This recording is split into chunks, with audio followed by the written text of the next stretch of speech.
네, 안녕하세요. 우리 서로 인사 나누시죠. 반갑습니다. 해외에 계신 분들도 안녕하시죠? 네, 국내 지방에 계신 분들도 안녕하시죠? 평안을 선택하면 평안이 옵니다. 미움을 선택하면 무엇이 옵니까? 다툼이 옵니다. 그러므로 우리가 선택할 것은 평안과 생명과 감사만 선택하면 됩니다. 그렇게 선택하기로 결정을 내리세요. 작심삼일이라도 3일마다 다시 결정을 하세요. 우리 함께 기도하겠습니다. 하나님 아버지, 우리에게 생명과 평안이 되어주심에 감사를 드립니다. 그러나 우리에게 강요하지 않으시고 우리의 자유의지를 따라 선택한 대로 되게 하시는 은혜를 감사합니다. 미움은 다툼을 일으켜도 사랑은 모든 허물을 덮는다고 하셨으니 항상 평안을 선택하고 사랑으로 덮는 은혜를 주시옵소서. 우리의 근본은 사랑이오니 사랑 외에는 아무것도 알지 않기로 선택하게 하옵소서. 감사드리며 그리스도 이름으로 기도합니다.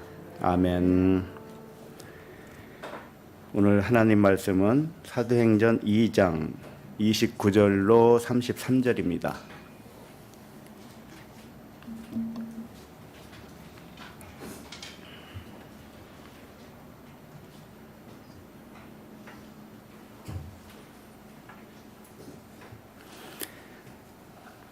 사도행전 2장 29절로 33 함께 읽겠습니다. 시작. 형제들아, 내가 조상 다윗에 대하여 담대히 말할 수 있노니 다윗이 죽어 장사되어 그 묘가 오늘까지 우리 중에 있도다. 그는 선지자라. 하나님이 이미 맹세하사 그 자손 중에서 한 사람을 그 위에 앉게 하리라 하심을 알고 미리 본고로 그리스도의 부활을 말하되 그가 음부에 버림이 되지 않고 그의 육신이 썩음을 당하지 아니하리라 하더니 이 예수를 하나님이 살리신지라. 우리가 다 이 일의 증인이로다. 하나님이 오른손으로 예수를 높이심에 그가 약속하신 성령을 아버지께 받아서 너희가 보고 듣는 이것을 부어 주셨느니라. 아멘. 사도행전 13번째 말씀, 제목은 장사된 육신과 썩지 아니할 육신입니다. 오늘 말씀은 7날의 언약 중에서 7날로 보게 됩니다. 안식, 7날은 안식의 날이죠. 안식은 어떠한 두려움이나 아무런 고통이 없을 때를 의미합니다. 자, 다 그렇게 되셨죠? 아무 고통도 못 느끼죠? 두려움도 없지요? 염려도 없지요? 이게 안식입니다. 안식은 모든 일을 하지 않고 쉬는 때를 의미합니다. 그렇다면 사람이 최고로 안식하는 때는 언제일까요? 1번, 토부에 나올 때.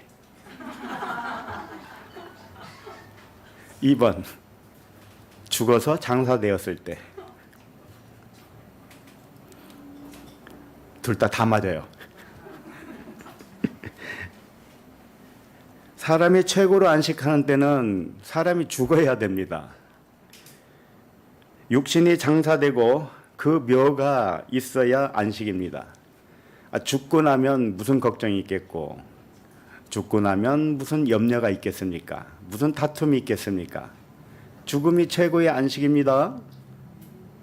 왜 아멘을 안 하시는지 모르겠네요. 그러므로 안식에 들어가려면 육신이 죽어야 가능한 것입니다. 그래서 오늘 말씀 제목이 장사한 육신, 썩지 아니할 육신입니다. 죽어서 장사되어 그 묘가 있어야 하고 그 다음에 썩지 아니할 육신으로 부활해서 안식할 수 있기 때문입니다. 자, 지금까지 드린 말씀은 비유로 한 말씀이에요. 실제 죽어서 장사 지내야 참된 안식이라는 뜻을 아니란 말이에요. 그건 비유였다고요. 그러니까 헷갈려 하지 마세요. 지금부터 진짜 안식이 무엇인가를 이제 알게 될 것입니다. 사람들은 죽으면 장례를 치르죠. 장사를 지내죠. 땅에 묻든지 화장을 하든지 간에 장례를 치릅니다. 그런데 이것은 나에 관한 비유입니다. 그럼 나도 언젠가 저렇게 죽죠. 그걸 말하는 거예요? 그게 아닙니다. 지금 현재 나에 대한 비유라고요. 다시 말해서 사람이 죽어서 육신이 장사되는 상황은 실제가 아니고 뭐라고요? 비유라고요. 그래서 세상 일이 전부 비유인 거예요. 그러면 실제는 무엇이냐? 내 육신의 생각이 죽어서 장사되고 그 묘가 나에게 있으면 영의 의식으로 부활해서 육신도 썩지 아니할 영의 몸으로 안식한다, 이런 뜻입니다.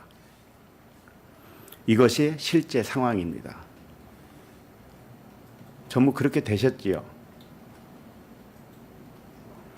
그러므로 세상 사람들이 죽어서 장사하는 상황을 보면서 그 상황은 실제가 아니고 나에 관한 비유의 말씀이다, 이렇게 여기시기 바랍니다. 그렇게 여긴다면 죽음이라는 것은 있습니까? 없습니까? 없지요. 죽음은 없는 거예요. 그러니까 그 장래는 환상이라 여기시기 바랍니다. 누가 죽으면 환상으로 보시기 바랍니다. 그게 죽은 것이 아니라고 여기시기 바랍니다. 복음을 안다는 사람들은 적어도 이 정도는 돼야 되는 거예요. 진리를 알았다고요?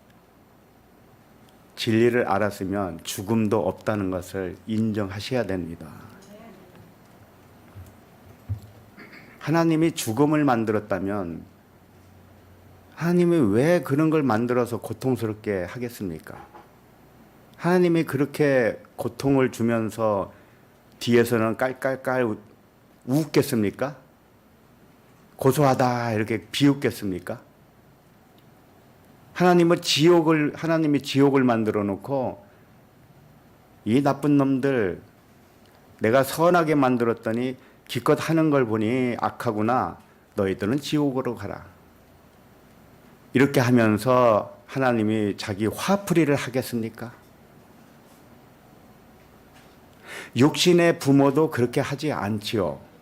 아무리 자식이 밉다 해도 호적에서 파지 않습니다. 자식이 살인죄를 저질렀어도요, 그 부모만은 그 자식을 끝까지 사랑하는 거예요. 그런데 하물며 하나님이 돼가지고 사람을 죽이기나 하고 지옥이나 쳐놓고 고소하다고 박수치고 있겠습니까? 그런 하나님을 믿고 잘 믿는다고 한다니 정말 얼마나 어리석은 일입니까? 죽음은 언제 사용하는 단어인가 하면은요, 성경에 죽음이 많이 나와요. 죽음이란 단어가. 그러나 그 죽음은 육신이 숨이 끊어진 그 죽음을 말하지 않습니다. 그건 죽음으로 안 보는 거예요. 죽음은 무엇이냐?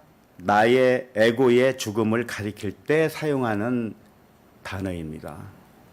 그것만 죽음이라고 그래요. 그러니까 죽음은 없는데 우리의 에고의 생각은 어떻게 생각했느냐? 죽음이 있다고 생각한 거예요. 그러니 없는 것을 있다고 우긴 거지요. 육신은 그렇게 우긴 겁니다.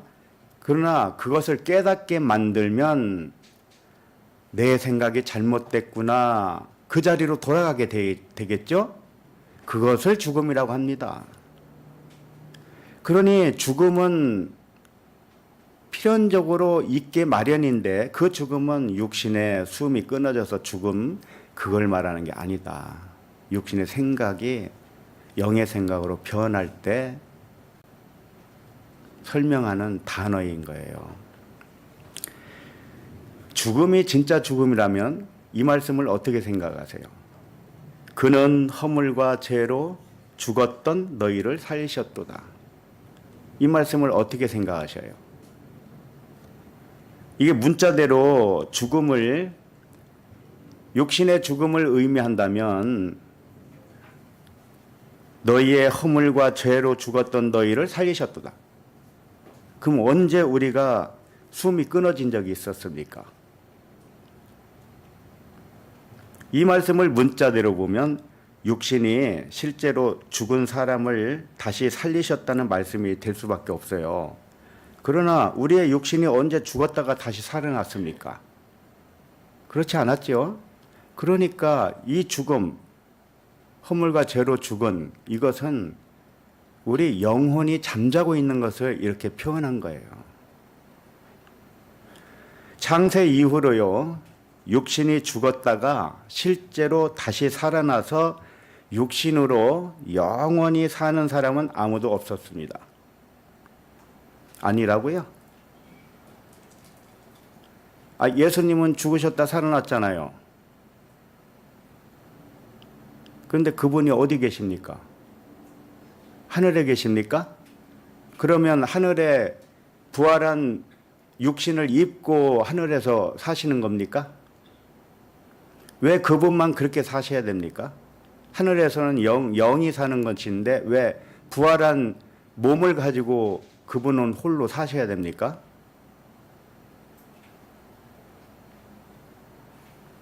예수님이 죽은 자 가운데서 살아났다는 의미는 예수님이 우리라는 거예요. 우리. 지금 우리로 살고 있는 거예요.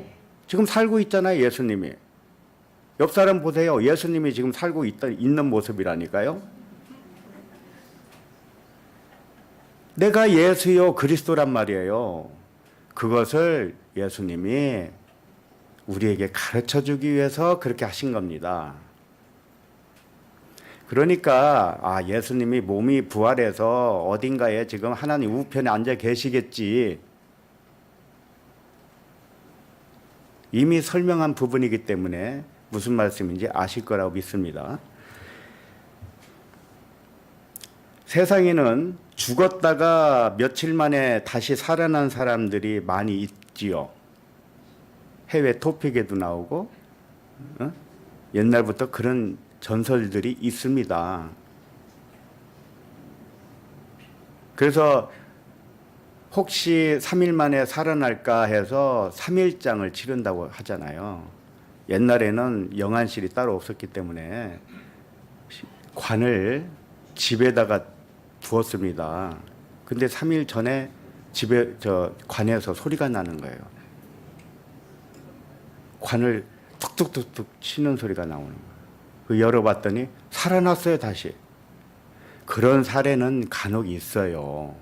근데 그걸 부활이라고 하지 않습니다.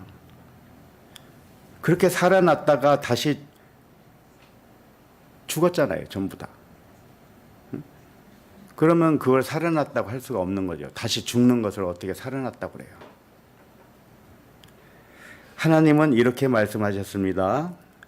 무릇 살아서 나를 믿는 자는 영원히 죽지 아니하리라. 이것을 네가 믿느냐? 이런 말씀하셨어요.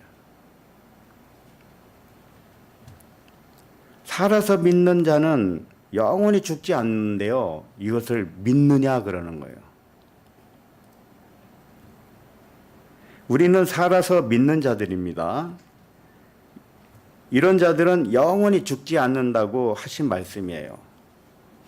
근데 현실로 보면 죽는 것처럼 보이죠. 육신은 언젠가 죽는 것처럼 보입니다. 그러나 하나님의 눈으로 볼 때는 그걸 죽음이라고 하지 않습니다. 죽음은 없는 거예요. 다만 형태만 바꿀 뿐입니다. 그러니 두려워하지 마시기 바랍니다. 죽음이 없다고 생각하고 자유롭게 사시기 바랍니다. 어떤 일이든지 두려워하지 마세요. 마음에서 노임을 받으셔야 됩니다.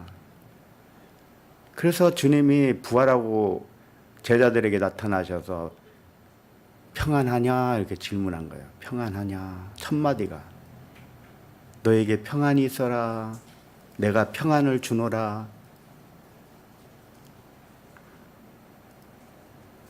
부활했다는 증거가 뭐냐?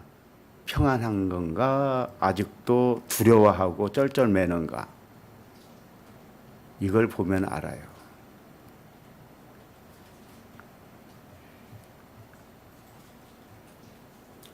육신이 진짜 죽은 후에 사후 세계에서 다시 부활한다는 뜻으로 이해를 많이 하고 있어요. 기독교인들이. 그러나 만약 부활이 사후 세계의 부활을 의미했다면 이 세상에 있는 우리들하고는 아무 관계없는 말씀이 됩니다. 그렇잖아요? 진정한 부활이 사후 세계에서의 부활로 규정을 지었다면 지금 우리하고는 아무 관계없는 말씀이 됩니다. 죽으면 다 부활하니까요. 그걸 안 가르쳐줘도 그렇게 될 거 아닙니까? 그렇기 때문에 부활은 사람이 육신이 죽은 다음에 다시 썩지 아니할 몸으로 부활한다는 그런 말씀이 아니에요. 다 의미로 말씀하셨다고요. 비유로 말씀하신 거라고요. 실제는 우리가 살아있는 이 육신이 살아있는 동안에 나에게 일어나는 일을 비유로 설명한 겁니다. 그렇게 아셔야 돼요.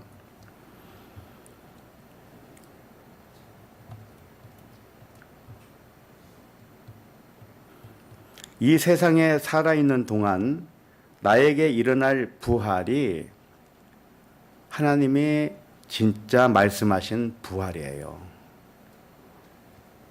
그러므로 오늘 말씀을 보실 때 우리 내면에서 일어나는 일로 보셔야 옳게 보는 것입니다. 제가 이렇게 서두에 말씀을 드리는 이유는 이것이 확실하게 규정되지 않고 말씀을 보면 다 헛것을 보는 거기 때문에 그래요. 다 옆으로 빗나갑니다. 이 말씀이 무슨 의미인지를 모르고 그냥 읽고 넘어가고 그렇게 되는 거예요. 오늘 말씀에 다윗이 죽어 장사되어 그 묘가 있다는 말씀도 우리 자신의 이야기로 들리시기 바랍니다. 그리고 그리스도의 부활도 우리 자신의 이야기로 들리시기 바랍니다. 오늘 제목으로 적용하면 장사된 육신도 나요. 썩지 아니할 육신도 나다. 모든 말씀이 다른 사람의 일로 보면 그 말씀은 비유가 됩니다. 그러나 그 비유가 나의 일로 보면 비유가 풀어진 말씀이 되는 것입니다. 비유란 뭐냐? 내 밖에 있는 것은 전부 비유라는 것입니다. 그런데 밖에 있는 것을 나와 동일시하면 어떻게 될까요? 비유가 풀어진 거예요. 예를 들면 예수 그리스도가 2000년 전에 오셨잖아요. 그러면 내 밖에 있는 분이죠. 근데 그 밖에 있는 그분이 나와 하나로 연결되어지면 비유가 풀어진 거란 말이에요. 내가 곧 그분이고 그분이 곧 나니까요. 그러나 이렇게 되지 않으면 예수 그리스도도 비유로 남아요. 비유로. 그래서 그건 대적자라고 하는 겁니다. 나와 둘로 나눠져 있으면 서로 대적자가 되는 거예요. 모두가 하나가 되어야 대적자가 끝나는 겁니다. 원수가 사라지는 거예요. 그러니 옆 사람을 보시면서 뭐라고 생각해야 되겠습니까? 저분은 또 다른 나야. 이렇게 생각하시기 바랍니다. 저 만물은 또 다른 나야. 이렇게 생각하시기 바랍니다. 저 강아지를 보면서 또 다른 나야. 이렇게 생각하시기 바랍니다. 저 꽃을 보면서 나의 또 다른 나야.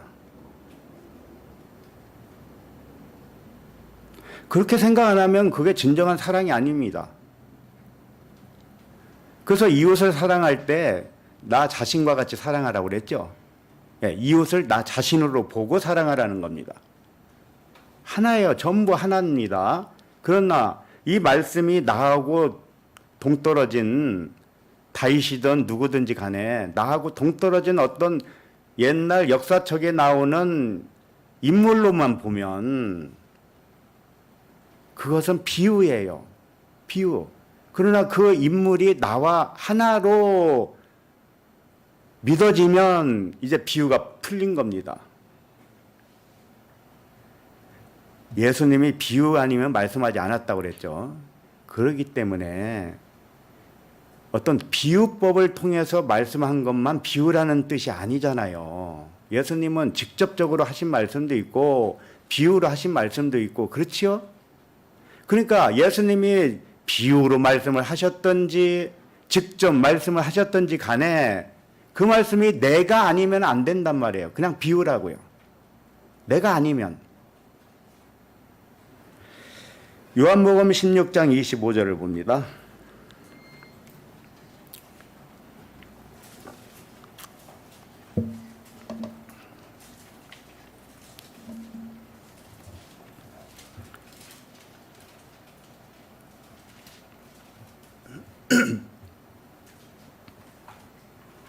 요한복음 16장 25절 시작.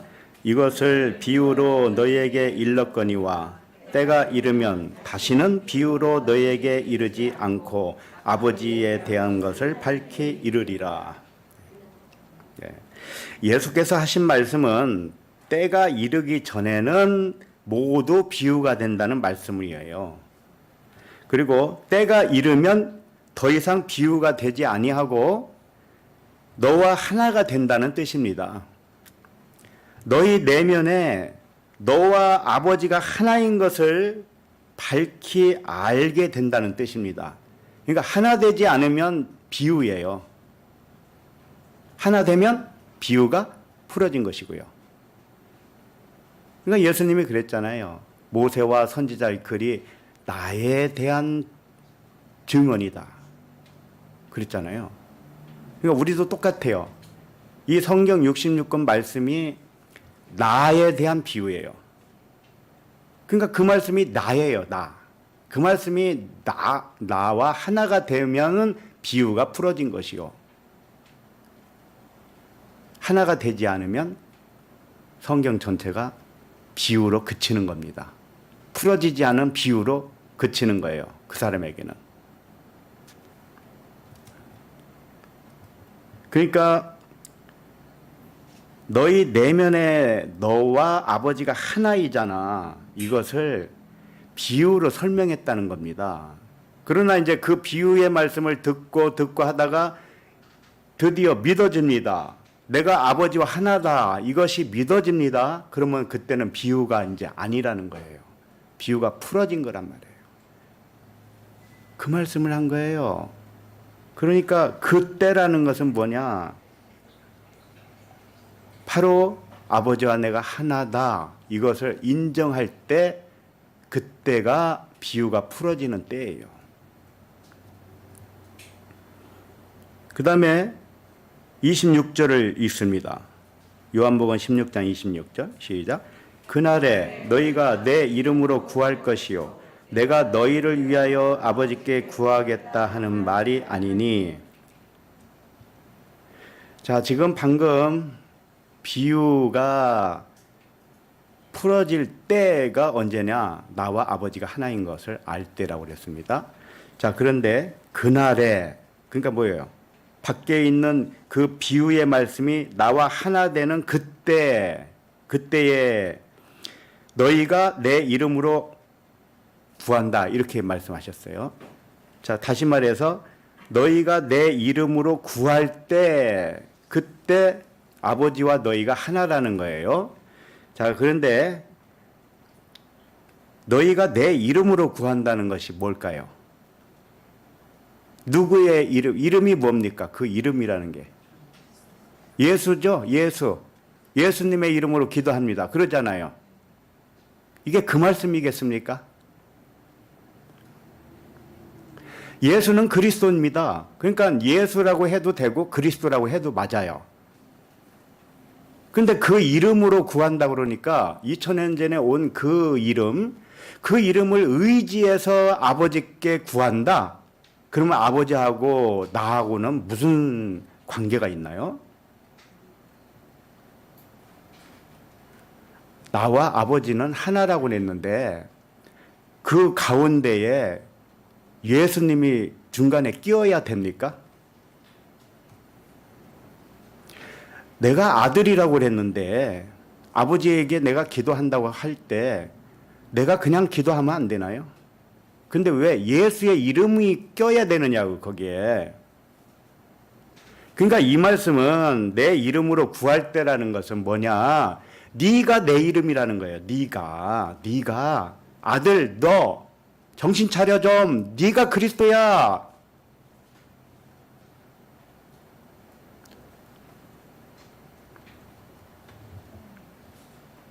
네가 그리스도라는 이름으로 구하라. 아니면 네가 예수라는 이름으로 구하라. 이런 뜻입니다. 네가 예수고 네가 그리스도라는 거예요. 그러나 처음에는 누구나 그 예수 그리스도가 내 밖에 있는 예수 그리스도로 인식을 해요. 지금 다 기독교가 그러고 있는 겁니다. 밖에 나가서 한번 물어보세요. 예수님을 믿으십니까? 네. 언제 오신 예수님을 믿으세요?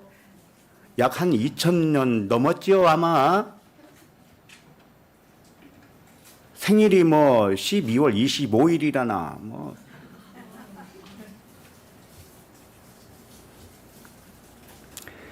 그렇게 믿는 것은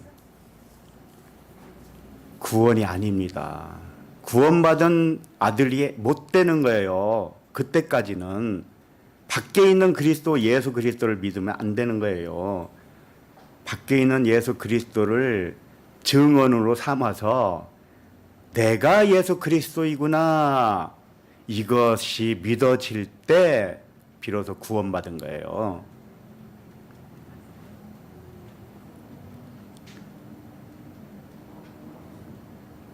그리스도의 말씀을 듣고 나 자신이 그리스도로 믿어질 때 문 밖에 있던 그리스도가 나와 하나가 되면서 밖에서 들려준 그리스도의 말씀도 모두 나의 말씀이 되는 것, 이것이 구원이에요. 다시 간단하게 요약을 하면은요, 그리스도가 내 밖에 있으면 나와 분리되어 있고 나의 원수가 됩니다. 그래서 그걸 적그리스도라고 그러는 거예요. 그리스도가 다시 내 밖에 있으면 그 그리스도가 나의 적그리스도라고요. 그리고 밖에 있는 그리스도에게도 내가 적그리스도가 되는 거예요. 서로가 적그리스도가 되는 거예요. 원수니까. 그리스도의 말씀도 마찬가지입니다. 이 말씀, 하나님의 말씀도 내 밖에 있으면 비유예요. 비유. 그러므로 내 안에 있는 나 그리스도와 내 밖에 있는 그리스도가 그냥 둘이 하나가 돼야 돼요. 둘이 하나. 이게 분리가 안 되는 겁니다. 밖에 있는 2000년 전에 온 예수 그리스도나 지금 나나 그냥 하나란 말이에요. 하나. 이것이 구원입니다. 이렇게 믿는 믿음이 구원이에요. 그래서 오늘 말씀을 통해서 밖에서 들려주는 모든 말씀이 자신의 말씀이 되시기를 축복합니다. 자, 그러면 29절을 읽어봅니다. 시작. 형제들아, 내가 조상 다윗에 대하여 담대히 말할 수 있노니 다윗이 죽어 장사되어 그 묘가 오늘까지 우리 중에 있도다. 이게 무슨 말씀입니까? 일단 겉으로 보면 무슨 말씀이에요, 이게? 다윗을 모르는 사람은 없을 것이고, 다윗이 죽어서 장사된 거 모를 사람이 없는 것이고, 그 묘가 이스라엘 어딘가에 있다는 것도 다 알고 있어요. 근데 뻔한 사실을 왜 여기서 언급을 할까요? 그리고 그냥 말하는 것도 아니고 담대히 말할 수 있다는 거예요. 이게 뭐가 중요합니까? 다윗이 죽어서 장사되었는데 그 묘가 우리나라에 아직 있다. 그거 모르는 사람이 어디 있어요?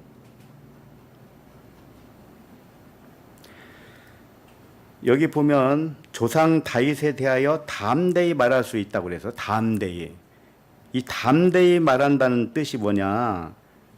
표면상으로 보면 두려움 없이 말한다. 또는 담대하게 말한다. 거침없이 말한다. 눈치 보지 않고 말한다. 뭐 이런 거죠. 담대히 말한다는 뜻이. 근데 베드로가 이런 얘기를 하면서 다윗이 죽어서 장사되고 오늘날 우리 가운데 있다. 이게 무슨 담대함이에요. 이렇게 하면 누가 때리나요? 돌 던지나요, 누가? 근데 뭘 담대히 얘기해요? 그냥 얘기해도 되는데. 담대히 얘기했는데 별것도 없네. 다 아는 거네. 담대히라는 것은 파르네시아라는 단어예요. 헬라어. 그런데 이게 무슨 뜻이냐. 비밀이 밝혀진 대로 말한다. 이런 뜻입니다.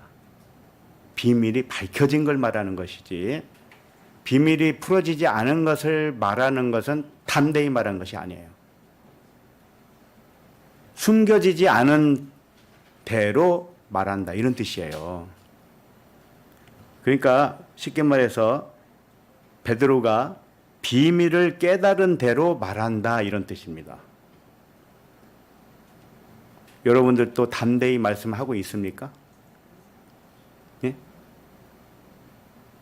말씀을 복음을 깨닫고 깨달은 말씀대로 다른 사람에게 말하고 계시냐고요. 아니면 이렇게 말했다가는 이단 소리 들을까 봐 겁나서 주저주저 한다든지 숨긴다든지 그러고 계십니까? 베드로는 그렇게 안 했다는 겁니다. 베드로는 깨달은 말씀 그대로 비밀이 벗겨진 말씀 그대로 누구든지 앞에서 말을 했다는 겁니다.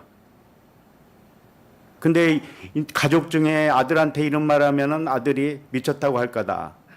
남편한테 얘기하니까 남편이 때릴 것 같아.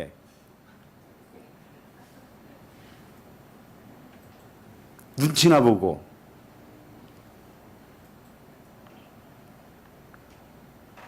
베드로를 보고 배울 것은 바로 그거예요. 담대히 말한다는 거예요.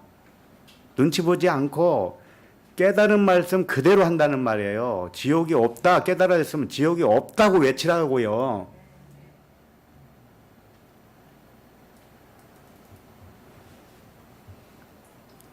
죽음은 없다 이렇게 깨달아졌으면 죽음이 없다고 담대히 말하라는 거죠.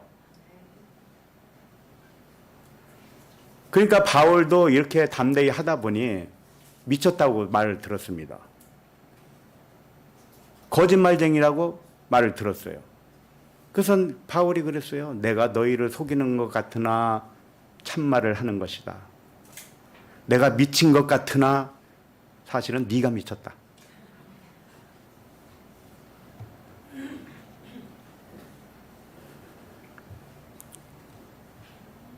그래서 베드로가 지금 하는 이 다윗의 말이나 이 한 절 한 절이 겉으로 보기에는 일상적인 말 같아도요, 이게 깨달아진 말씀을 여기다 담아서 말씀을 한 거예요.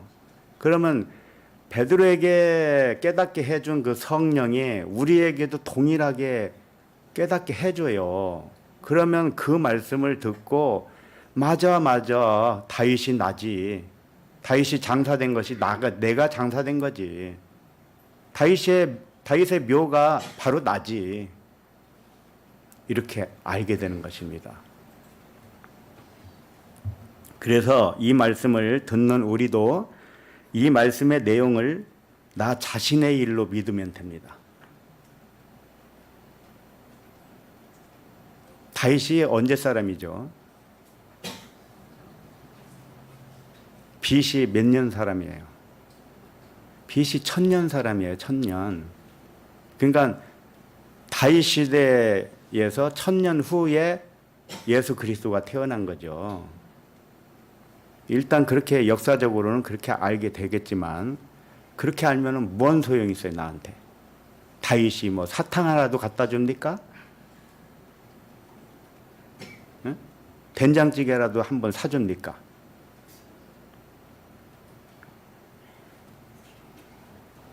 이미 말씀드린 것 같이 이 말씀도 자신에 관한 말씀으로 믿으시기 바랍니다. 여기서 형제들아 그랬습니다. 그럼 형제가 누구여야 됩니까? 나죠. 조상 다윗도 나. 다윗이 죽은 것도 나. 장사되어 그 묘가 누구의 묘? 나의 묘. 그 묘가 오늘까지 우리 중에 있다고 그랬는데 우리 중에가 어디 있다는 걸까요? 나에게 있다고요. 그 말씀을 한 거라니까요. 그래서 담대히 말한다는 것은 내가 이렇게 말은 하지만 그 속에 의미가 들어있다. 너에 관한 이야기다.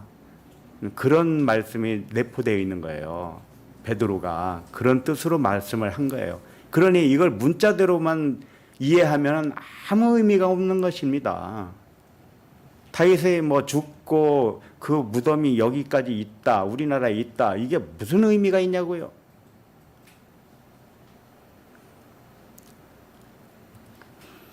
그 다음에 다윗이 죽어 장사되어 이렇게 되어 있는데 장사되었다는 뜻이 무엇일까? 이제 이걸 좀 살펴봐야 돼요. 다윗이 죽어 장사된 것을 사람의 일로 보면 다윗의 육신이 죽어서 땅에 장사된 의미가 되겠지요. 맞죠? 그러나 다윗이 죽어서 장사된 일을 하나님의 일로 보면 어떨까요?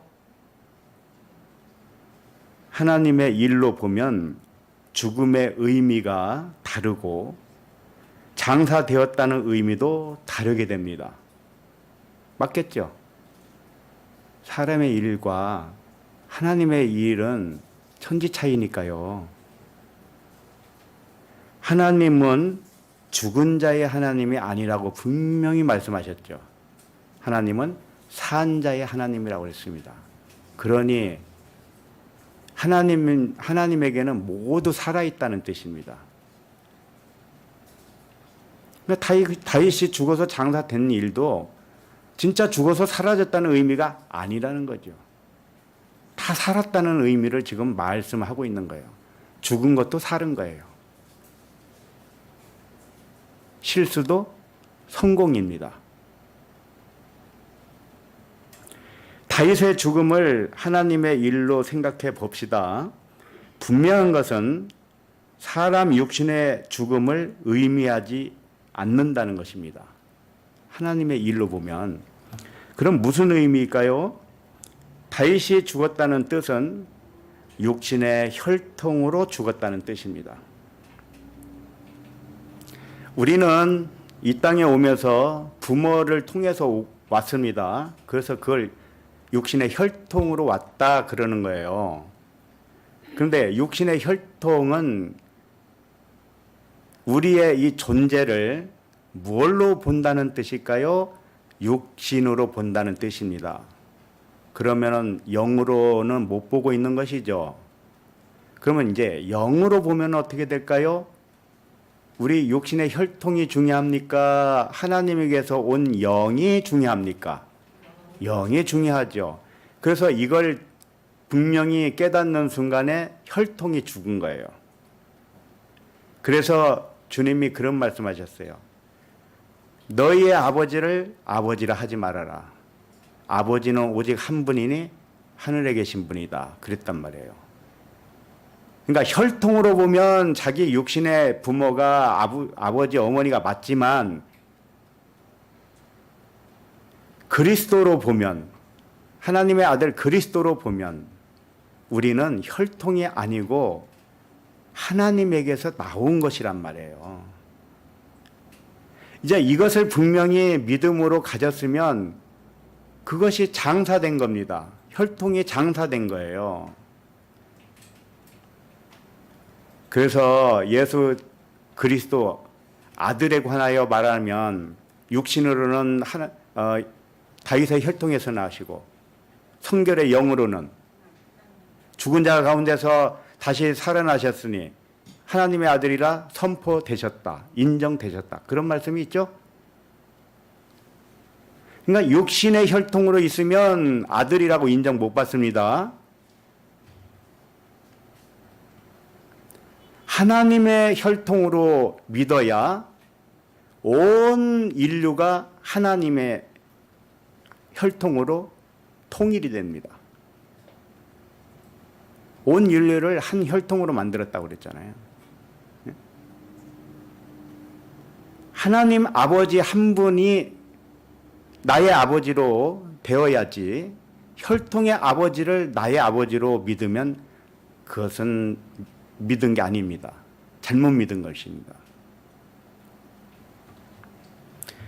다윗이 육신의 혈통으로 죽고 하나님의 아들로 인정되었다는 뜻이 장사되었다는 뜻입니다.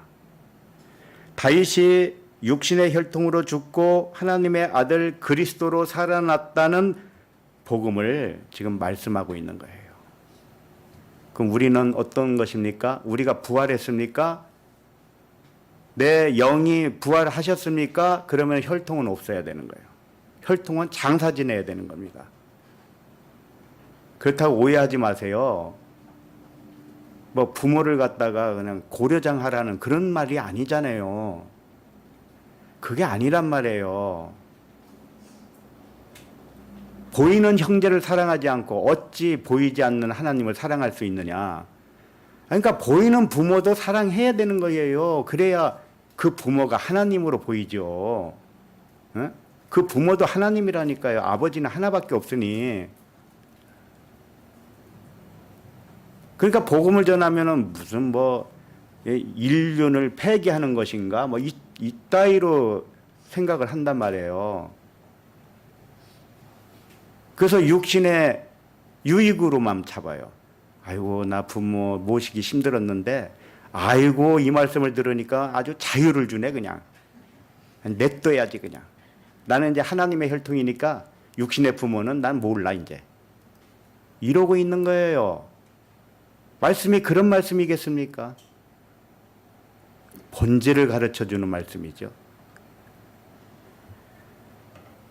29절 다시 보시면 다윗이 죽어 그랬습니다. 그러니까 다윗이 육신의 혈통으로 죽어. 이게 죽음이에요. 혈통이 죽는 것이 진짜 죽음이에요. 그러면 뭘로 봐야 돼요? 하나님의 혈통으로만 봐야 되는 거란 말이에요. 모든 사람이 하나님인 거예요. 그래서 모든 만물이 하나님이라는 거예요. 그래서 육체대로 생각하지 말라는 거예요. 그 다음에 장사되어 그랬는데 헬라어 단어가 답토라는 단어입니다. 장사되다. 이것은 매장하다, 막 묻어버렸다 그런 거잖아요. 응? 묻어버렸어요. 죽은 사람을 매장하는 것은 실체가 아니고 비유입니다. 무엇에 대한 비유일까요? 나에 대하여 모든 것이 나라니까요. 우리 자신들이라고요. 그러니까 죽은 사람을 매장하는 것은 그냥 비유일 뿐이고 진실은 무엇이냐? 나의 혈통적인 육신의 마음 밑으로 그 마음이 영의 밑으로 매장하는 거예요. 그래서 육신의 생각은 이제 보이지 않는 겁니다. 매장을 했으니까. 그럼 보이는 것은 이제 영밖에 없습니다. 그래서 영의 몸이라고 하는 거예요. 그러니까 나의 육신의 혈통으로 안 보이도록 매장하고 이제 나는 몸이 보이죠. 그래도 이 몸은 무슨 몸이 되었느냐? 영의 몸이 된 거예요. 육신의 몸은 매장하고 영의 몸으로 살아가는 겁니다. 안 믿어져요? 아니 나는 코로나도 걸리고 뭐 감기도 잘 걸리는데요. 내가 영의 몸이 왜 이따위야? 그런 생각을 할 수 있습니다. 근데 오해하지 말아야 돼요. 이 육은 언젠가는 벗지요. 유효 기간이 있단 말이에요. 한 1000년 정도 돼요. 그러니까 그 중에 10분의 1만 살고 가도 봐주죠. 큰일 났네 이제.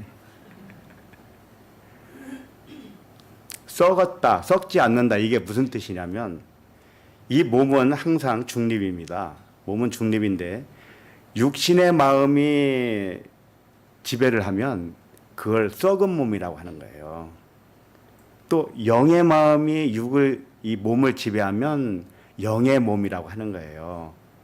그러니까 육신의 마음으로 지배하고 있으면 건강해도 썩은 몸이고 반대로 영의 의식에 지배를 당하는 몸은 감기 들려도 영의 몸이에요. 이제 아시겠어요? 의식이 문제인 거예요. 의식이 어떤 의식이냐. 알았죠? 제가 드리는 말씀은 영의 몸이니까 코로나도 안 걸린다 이런 뜻이 아니란 말이에요. 어떤 의식이 이 몸을 지배하고 있느냐, 이 몸이 어떤 의식에 소속이 바뀌었느냐. 아들이 있는 자는 육신에 있지 않고 영에 있다고 그랬죠. 그게 무슨 뜻입니까? 내 몸, 나도 내가 영에 소속이 됐다 이런 뜻이에요. 그러면은 생각 자체가 육신의 생각과 다르기 때문에 영의 몸도 어느 정도는 굉장히 좋습니다.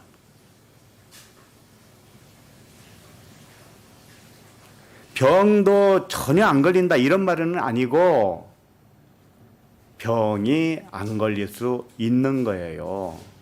영의 몸이 되면. 왜? 근심 걱정이 없으니까요. 그냥 평안하고 안식에 있는데 무슨 질병이 있겠습니까? 그렇지 못하니까 자꾸 몸이 망가지는 거지요.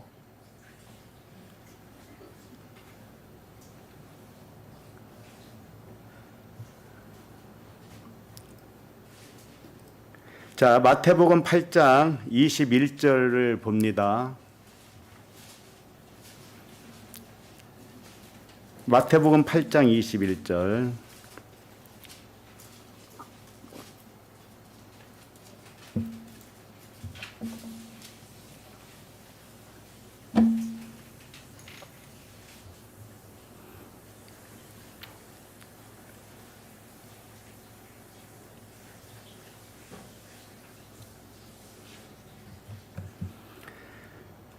시작. 제자 중에 또 한 사람이 이르되 주여 내가 먼저 가서 내 아버지를 장사하게 허락하옵소서.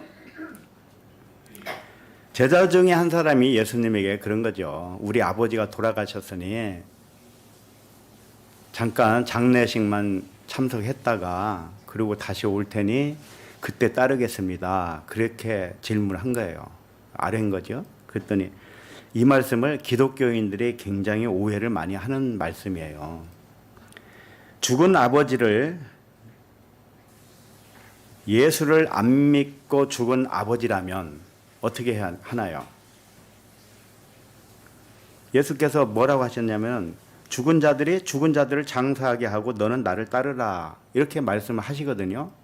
그러니까 우리 아버지가 믿지 않았으니 그냥 믿지 않는 형제들이 장사 지내게 하고 나는 믿으니까 계속 예수를 따라가자.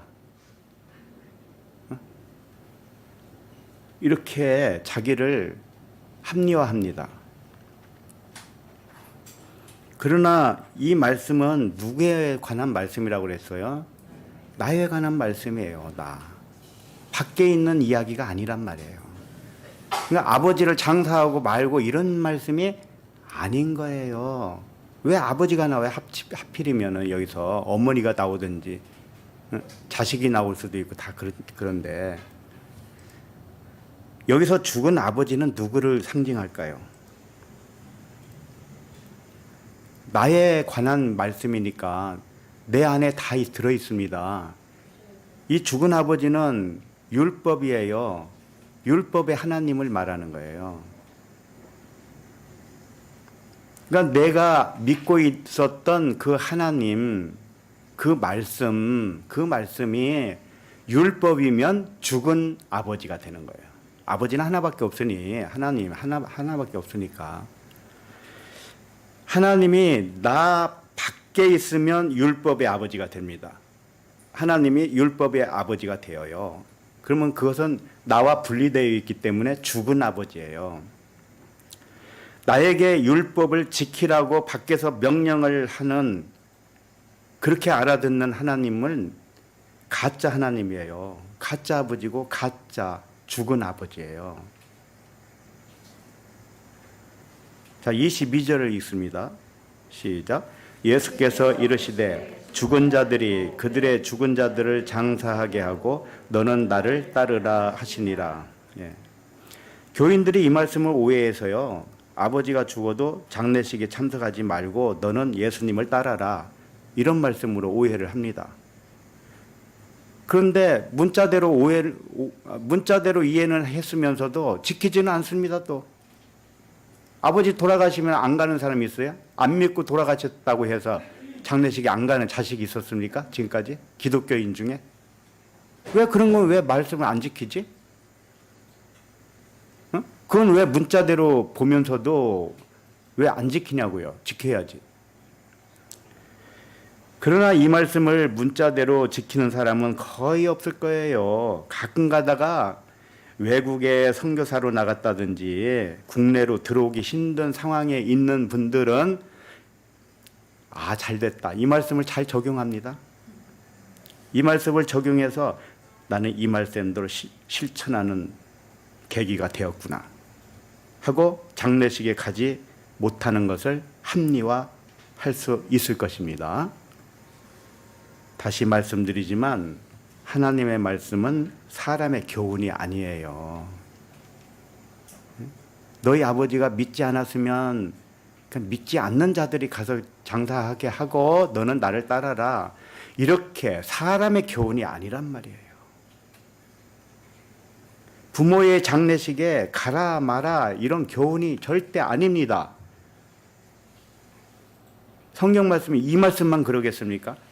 다른 말씀도 다 똑같아요. 사람의 교훈이 아닙니다. 결혼을 하라 마라, 자식을 낳아라 마라 이런 교훈이 아니라고요.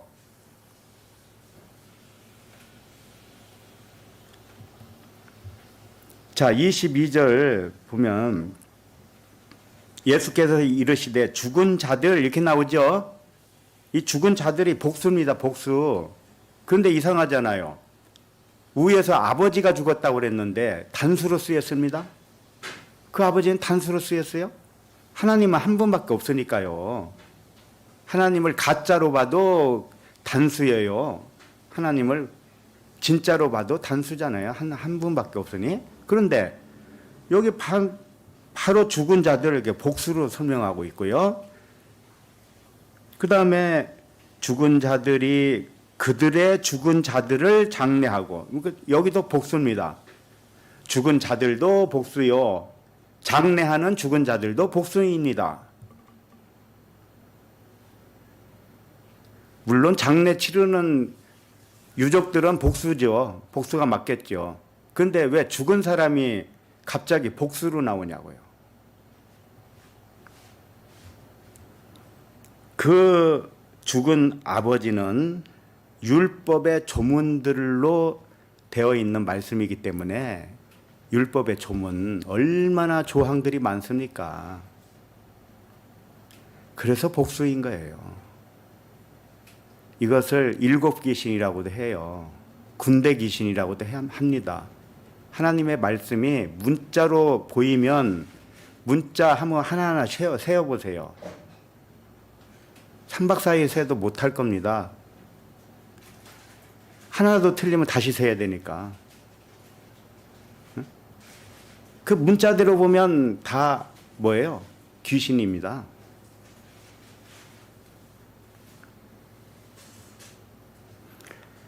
그 다음에 그들의 죽은 자들도 복수로 되어 있고요.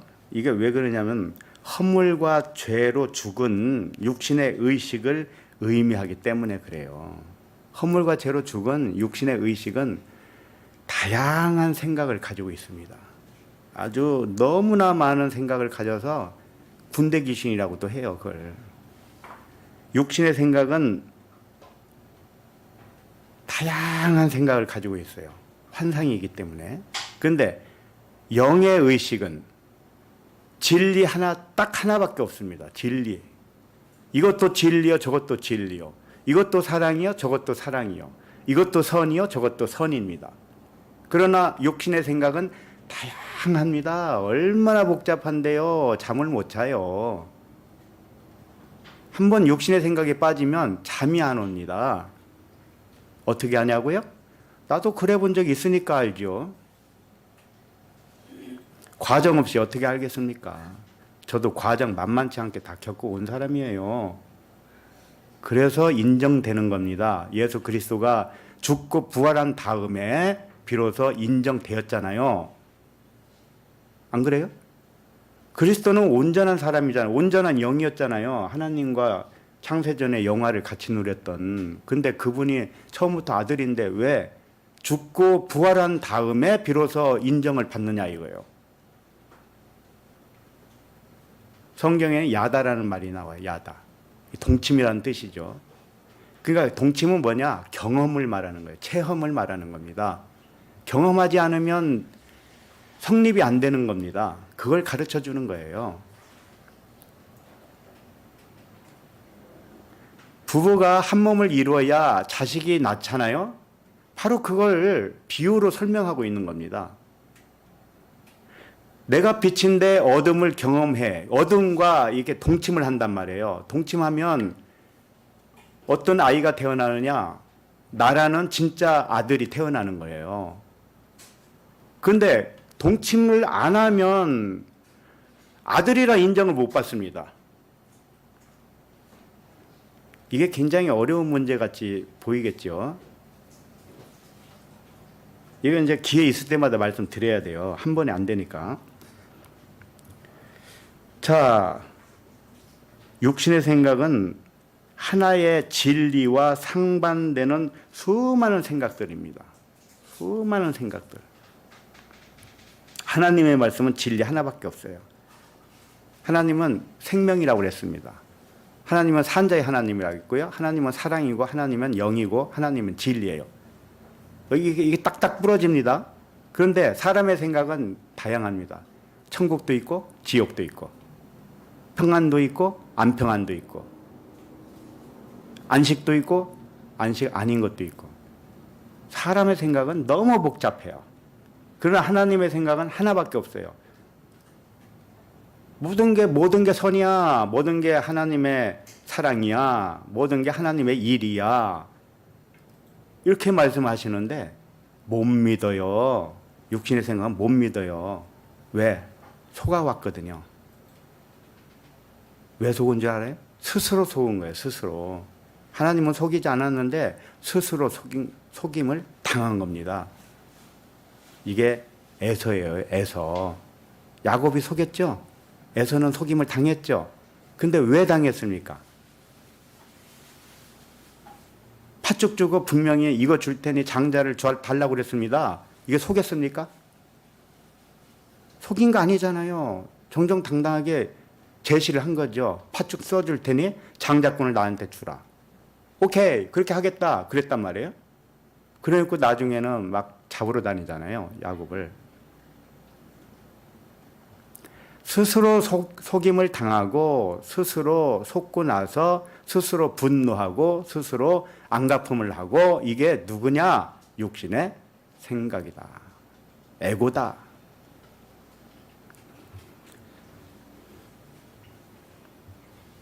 그래서 육신의 생각은 사망이잖아요. 그래서 지금 예수님이 하신 말씀이 이런 거예요. 죽은 아버지, 죽은 자란 하나님 자신이에요. 율법 하나님. 내 밖에 있는 하나님은 다 죽은 하나님이에요. 진짜가 아닙니다. 그러니까 대상으로 놓고 비나이다 하면 다 죽은 하나님을 놓고 비는 겁니다. 그러지 마세요. 내가 하나님으로서 기도하세요. 내가 하나님으로서 아버지에게 기도하라고요.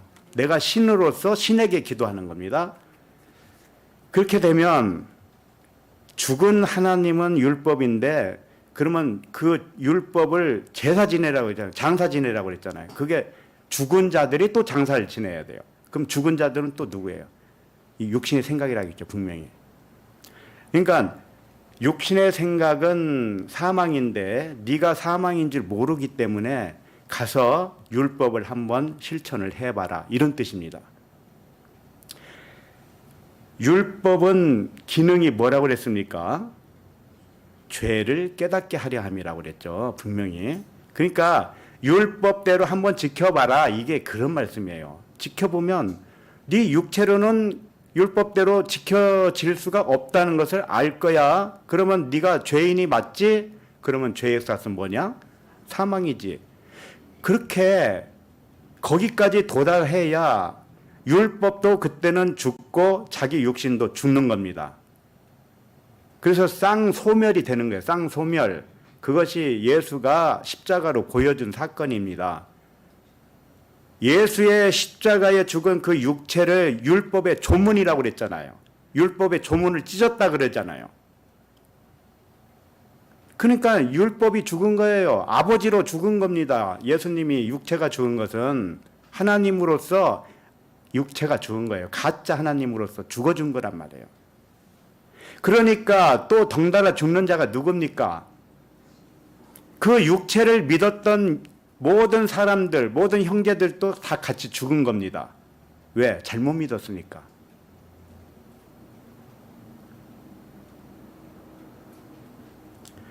그러니까 율법을 지켜봐라. 이렇게 가서 장례를 치러봐라. 이런 얘기예요. 그게 같이 죽으라 이거예요. 한마디로 말해서. 그래서 율법은 죄를 깨닫게 하기 때문에 이 율법의 기능을 다하면 율법도 죽고 육신의 생각도 죽음으로 결말이 날 것이다. 그러면 죽음으로 결말 나면 너에게 남아있는 건 뭐냐? 진리밖에 없잖아. 영과 진리밖에 없지. 영과 진리로 나를 따라라 이런 뜻입니다.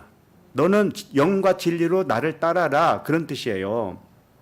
너는 나를 따르라는 뜻이 율법의 행위로 의롭게 될 육체가 없음을 깨닫고 네가 영의 몸으로 영과 진리로 나를 따라라 이런 말씀입니다. 머리가 복잡합니까? 네? 복잡해요? 그냥 하나만 선택하세요. 나는 생명이다. 나는 죽음이 없다. 나는 평안이다. 나는 사랑이다. 나는 용서다. 나는 화평이다. 누가복음 9장 60절을 봅니다.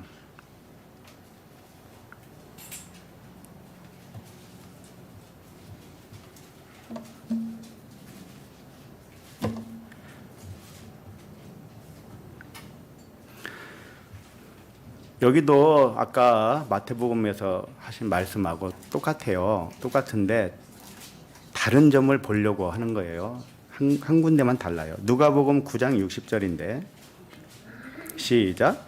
이르시되 죽은 자들로 자기의 죽은 자들을 장사하게 하고 너는 가서 하나님의 나라를 전파하라. 그러니까 마태복음에서는 너는 나를 따르라 그랬고 누가복음에서는 하나님 나라를 전파하라 그랬습니다. 이게 같은 말이라는 것이고, 그 다음에 마태복음에서는 죽은 자들이 그들의 죽은 자들을 장사하게 하고 이렇게 말씀하셨어요. 그들의 죽은 자. 근데 지금 이 누가복음에서는 뭐라고 했어요? 자기의 죽은 자들을 장사하게 하고 이랬죠. 이게 그런데 단어가 같아요. 번역을 잘못한 거예요. 번역을 이렇게 둘로 나눠서 한 거예요. 같은 단어인데 왜 그랬는지 모르겠어요. 번역하다가 화장실 갔다 와가지고 마음이 변해서 그랬는지, 왜 갈 때하고 올 때하고 왜 이렇게 달라? 그들의 죽은 자, 그 다음에 자기의 죽은 자, 이렇게 번역을 다르게 했지만 단어는 똑같은 해아우트입니다. 해아우트는 자기 자신이란 뜻이에요. 그러니까 자기 자신의 죽은 자 이렇게 표현한 겁니다. 알았죠? 우리들도 내 자신 속에서 죽은 자가 누굽니까? 욕심의 마음이에요. 욕심의 생각. 에고란 말이에요. 에고는 죽어 있는 거예요. 왜? 실체하지 않는 거거든요. 없는 것을 생각하고 있는 이 마음이기 때문에. 하나님은 생명이라고 분명히 말씀하시는데 이 육신은 어떻게 생각하느냐? 죽음이 있다 생각하는 거예요. 하나님은 야, 천국밖에 없어. 하나님밖에 없어. 그런데 자기는 지옥도 있고 또 자기는 사람이라고 생각해요. 사람의 모양을 가졌지만 그 모양을 가졌지만 실체는 뭐예요? 하나님의 아들 그리스도잖아요. 그러니까 하나님의 생각과 사람의 생각은 참 이렇게 틀려도 많이 틀려요. 그래서 육신의 생각, 사람은 그 마음이 부패하고 심히 부패했다고 그러잖아요. 심히. 즉 자기의 죽은 자들이란 육신의 에고를 의미합니다. 육신에게 속한 사람의 마음, 이게 죽은 자들이에요. 그러니까 율법과 육신의 생각이 함께 죽음으로 완성하고 영과 진리로 하나님을 따르고 하나님 나라를 전파하라, 이렇게 요약할 수가 있습니다. 영과 진리로 하나님 나라를 전파하라는 내용이 무엇이냐면 내 밖에 있는 모든 것은 나에 관하여 증언자다, 이렇게 전해주시기 바랍니다. 내 밖에, 눈 밖에 있는 모든 것은 말씀이든 우주 만물이든지 간에 이게 나라고 전해주는 비유물이란 말이에요. 다시 말해서 밖에 있는 것이 나예요. 나와 하나란 말이에요. 그렇게 봐라. 이게 복음이에요. 이게 하나님 나라를 그렇게 전파하라 이겁니다.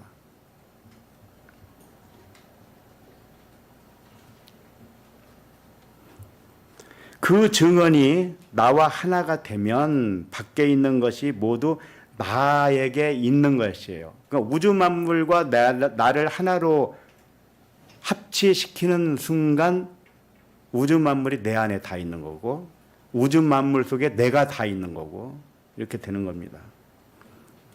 그래서 육신으로는 다윗의 혈통이 나의 육신이고 하나님의 아들로는 성결한 영이 나입니다. 혈통의 육신은 장사되어야 할 육신의 몸이에요. 그 다음에 썩지 아니하는 육신은 살아난 영의 몸입니다. 썩을 것으로 심고 썩지 아니할 것으로 거둔다, 이런 말씀이 있죠. 부활장에 보면 바로 그 말씀과 같아요. 자, 30절로 넘어갑니다. 30절 시작. 그는 선지자라 하나님이 이미 맹세하사 그 자손 중에서 한 사람을 그 위에 앉게 하리라 하심을 알고. 다윗이 선지자라는 의미는 다윗이 그리스도의 말씀을 전하는 그리스도였다는 뜻이에요. 선지자는 그리스도밖에 없어요. 그 내면은 다 그리스도입니다. 사도도 마찬가지고 복음 전하는 자는 전부 그리스도의 의식으로 진리를 전하는 것이고요. 모든 사람이 깨어나든 깨어나지 않았든 다 그리스도예요. 선지자예요. 그러나 먼저 보내는 자는 있어야지요. 하나님이 보내지 않으면 누가 가리요? 누가 가서 전파하지 않으면 누가 들으리요? 듣지 않으면 어찌 구원받으리요? 그렇기 때문에 하나님이 자기의 뜻에 따라서 우리들에게 복음을 전하도록 하는 거예요. 그러나 다 사도겠느냐, 다 선지자겠느냐 이런 말씀도 있잖아요. 우리 토보 식구들은 다 선지자고 다 사도가 되었으면 좋겠어요.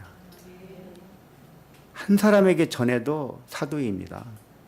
한 사람에게 바르게 전해도 선지자예요. 왜? 선지자란 그리스도니까요. 그러니까 예수님이 그랬잖아요. 너희들은 나를 누구라 하더냐? 사람들이 나를 누구라 하더냐? 그러니까 어떤 사람은 선지자요. 그랬잖아요. 그게 맞아요. 선지자요. 예수 그리스도가 선지자라고요. 그랬더니 너희들은 뭐라고 하느냐? 뭐라고 생각하니? 그러니까 살아계신 하나님의 아들이시니이다. 주는 그리스도시여 살아계신 하나님의 아들이시니이다. 그랬단 말이에요. 그러니까 앞에서 말한 선지자나 예수 그리스도나 다 같은 의미예요. 그러니까 지금 다윗이 어떤 사람이라고 소개하고 있느냐? 그는 선지자야. 그는 그리스도야. 이런 뜻입니다. 그 다음에 하나님이 이미 맹세하사 그랬죠. 이것은 하나님이 어떻게 맹세했다는 것을 말할까요? 다윗이 하나님으로서 맹세했다는 뜻입니다. 아셨죠? 하나님이 다윗에게 맹세했다는 게 아니고 다윗이 하나님으로서 맹세한 거예요. 왜? 다윗이 선지자로 했다면서요. 선지자라면서요. 다윗이 선지자면 자신이 그리스도고 신인데 그러면 자신이 맹세한 거란 말이에요. 자신이.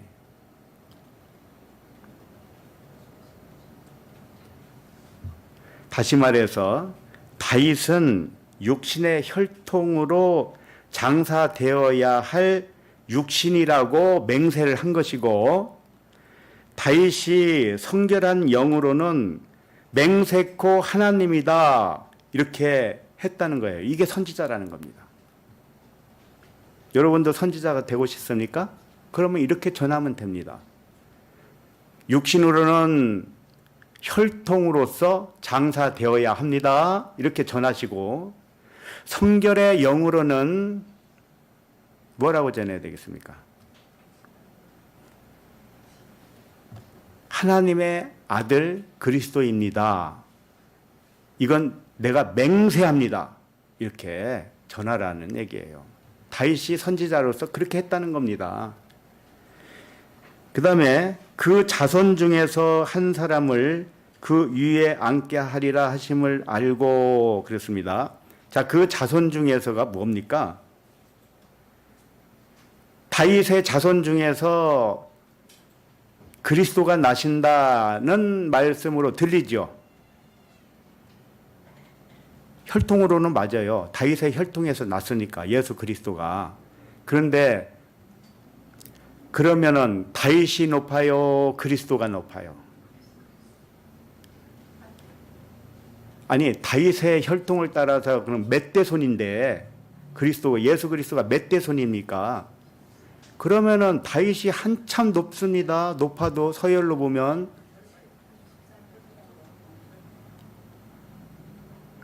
그러면 예수 그리스도가 다윗의 쫄병으로 태어나야 되는 거예요? 그래서 이 부분을 오해하기 쉬워요. 다윗이 앞으로 1000년 후에 오실 한 사람 예수 그리스도를 미리 알았다, 이런 말로 오해를 합니다. 한번 생각을 해보세요. 다윗이 1000년 후에 태어날 예수 그리스도를 진짜 알았을까요? 에? 아브라함이 알았을까요? 그런데 사람들은 오해를 해요. 그렇게 알았을 것이라고 그래. 알았을 것이라고. 아니, 내일도 모르는 주제에 무슨 1000년 후에 누가 올 줄 어떻게 알아요? 아, 그거야 선지자니까 알겠지. 선지자가 뭐 다른 거 있습니까? 진리를 안 것뿐인데. 그래서 기독교의 교리 중에는 구원을 어떻게 받습니까? 그랬더니 구약은 오실 그리스도를 예수님을 믿고 구원받았고, 신약 성도들은 오신 예수를 믿고 구원받고, 이게 교리입니다. 교리. 근데 성경에 구약 성경을 보세요. 언제 오실 예수를 믿었다는 얘기가 있습니까? 아브라함이 믿음으로 의롭다 함을 여김을 받은 것이 어떻게 받았습니까? 아브라함이 갈 바를 모르고 하나님이 지시한 대로 따라갔습니다. 하나님의 말씀을 그대로 믿었어요. 그게 의롭게 되었다는 겁니다. 언제 예수를 믿었습니까? 그거야 아브라함도 그렇게 표현 안 했지만 뭐 몇천 년 후에 오실 예수를 믿었나 보죠 뭐. 얼마나 사람이 어리석은 줄 아십니까? 자, 그 자손 중에서라는 것을 봅니다. 이 자손 중에서는 허리의 열매라는 뜻입니다. 허리에서 내 자손이 나왔다. 그런 뜻, 그런 의미도 있잖아요. 그런 표현들이. 그것을 실질적인 사건으로 보여준 것이 예수님 옆구리에서 물과 피가 나오는 거예요. 그러니 그 옆구리에서 물과 피가 나오는 것이, 물피가 뭡니까? 영이잖아요. 영과 진리잖아요. 물피 성령은 하나니라. 그러니까 지금 자손 중에서 뭐라고 했어요? 한 사람이, 여기 사람이라는 단어는 없어요.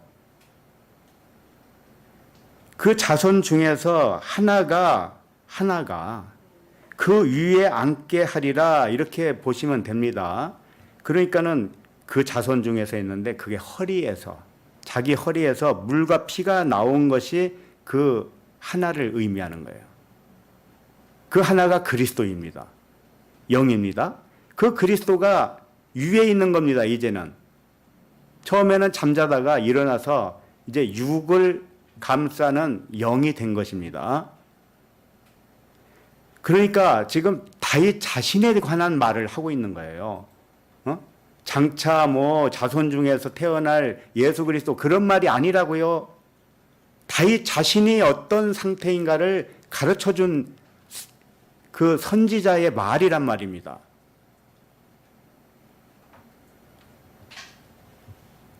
그래서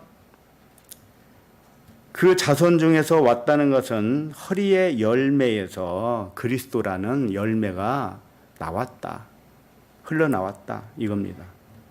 육신의 허리에서 나오는 물과 피를 의미하고 다윗의 성결한 영과 진리라는 그리스도를 의미하는 것이다.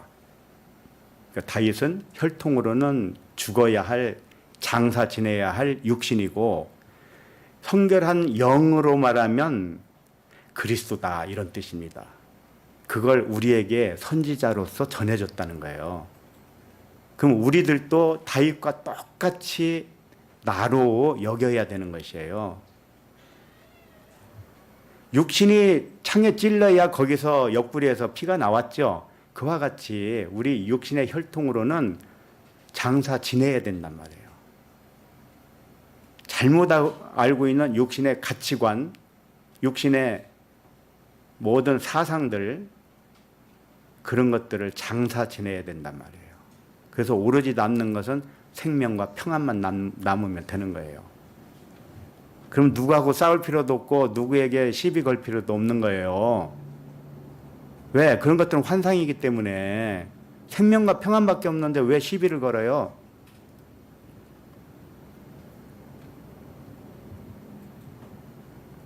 사람들의 큰 오해 중에 하나가 예수 그리스도입니다. 예수 그리스도를 어떻게 믿는가? 이게 가장 큰 오해입니다. 죽어서 무덤에 장사된 후 3일 만에 부활하신 예수 그리스도를 믿어서 구원받았다고 오해를 하는 것입니다. 다시 말해서 예수께서 눈에 보이는 대로 실제로 죽고 실제로 부활한 유일한 분으로 믿었다는 뜻이에요. 이렇게 믿으면 구원받는다 이렇게 생각을 한 겁니다. 그런데 미리 말씀드리지만 예수께서 실제로 죽고 실제로 부활했고 이 사실만 믿으면 그건 구원이 아닙니다. 그 의미를 믿어야 돼요. 그 의미가 나에 의해서 일어나야 되는 겁니다. 그래야 구원입니다. 밖에서 가르쳐준 증언을 듣고 나 자신에게 일어나는 일이 되어야 구원인 것입니다. 그러니까 다윗이 선지자로서 전한 복음이 예수 그리스도께서 증언한 복음과 동일한 말씀을 하고 있었던 것입니다. 다윗도 실제로는 땅에 묻혀서 장사되었겠죠. 그렇죠? 예수님도 땅에 묻혀서 장사됐지요. 근데 예수님은 다시 부활한 것으로 나오지만 다윗은 부활하지 않은 것으로 나오죠. 그렇죠? 그런데 예수 그리스도의 그 상황과 다윗의 상황이 똑같다고요. 똑같다고요. 그러면 다윗은 육신이 장사됐는데 그럼 부활은 뭐라는 겁니까? 부활체는 안 보이잖아요. 아까 말씀드렸잖아요. 그 옆구리에서 나오는 하나, 영과 진리가 다윗이라는 거예요. 그러면 그게 부활한 거 아닙니까? 그것을 예수 그리스도도 똑같이 설명을 했는데 다만 육신이 다시 부활한 것처럼 보이니까 사람들이 헷갈리는 겁니다.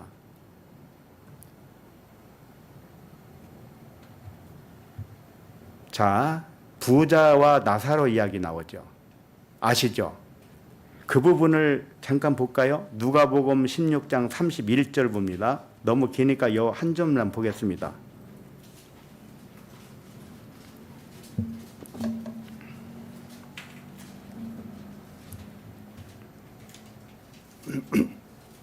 누가복음 16장 31절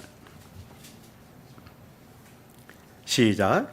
이르되 모세와 선지자들에게 듣지 아니하면 비록 죽은 자 가운데서 살아나는 자가 있을지라도 권함을 받지 아니하리라 하였다 하시니라. 네. 모세와 선지자들에게 들어라. 그러면은 네가 진리를 알고 구원받을 것이다. 이런 말씀이에요. 부자와 나사로가 죽었는데 부자가 내 형제 5이 있으니 죽은 자 가운데서 살아난 사람을 좀 보내주시오. 그러면은 믿겠습니다. 이렇게 했더니 주님이 뭐라고 했냐? 너 아니야, 아니야. 모세와 선지자들에게 듣지 아니하면 구원이 없어. 다 잘 들어. 죽은 자 가운데서 살아나는 자가 있을지라도 안 되는 거야. 이 말씀을 하신 겁니다. 그러면 죽은 자 가운데서 살아나는 자가 누굽니까? 예수님 자신을 의미한 거예요. 이게 예수님 말씀이잖아요. 예수님 자신이 죽었다가 살아난 자죠. 근데 그렇게 보면은 권함이 받는 게 아니다라는 거예요. 선지자들, 모세와 선지자들이 이미 전한 복음이 참 복음이야. 그걸 듣고 너 깨달아. 그런데 내가 죽고 부활한 모습이 네가 볼 때 진짜라고 여기면 그건 구원이 아니야. 이렇게 말씀하셨다니까요. 근데 기독교인들은 지금 어떻게 믿고 있습니까? 예수 그리스도를 어떻게 믿고 있냐고요. 십자가에서 죽으시고 장사한 지 3일 만에 부활하사, 이것만 믿죠? 이 현상, 그것은 옳게 믿은 것이 아니고 그 예수 그리스도가 보여준 그 증언이 누구에게서 일어나야 된다는 뜻이에요. 나에게서 일어나야 돼요. 혈통으로는 죽고 성결의 영으로 살아나야 되는 것입니다.